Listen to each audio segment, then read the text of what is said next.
৮৮ যশোর ৪ আসনে খেলাফত মজলিসের মনোনীত দেওয়াল ঘড়ি প্রতীকের প্রার্থী মাওলানা আশেক ইলাহীর মোটরসাইকেল শোভাযাত্রা অনুষ্ঠিত হয়েছে।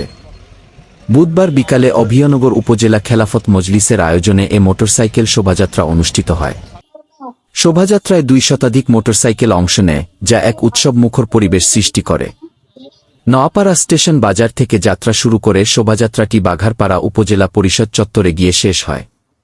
সেখানে সংক্ষিপ্ত সমাবেশে বক্তব্য রাখেন খেলাফত মজলিসের যশোর জেলা শাখার সহসভাপতি ও অভয়নগর উপজেলা সভাপতি হাফেজ মাওলানা আশেক ইলাহী।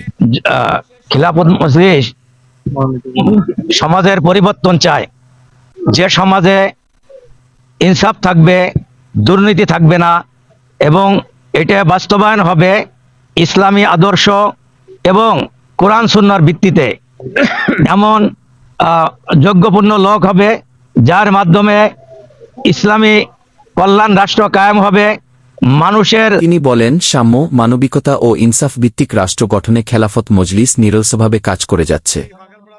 আগামী ত্রয়োদশ জাতীয় সংসদ নির্বাচনে দেওয়াল ঘড়ি প্রতীকে ভোট দিয়ে ন্যায়ভিত্তিক রাষ্ট্র প্রতিষ্ঠায় আমাদের সঙ্গে থাকার আহ্বান জানাচ্ছি।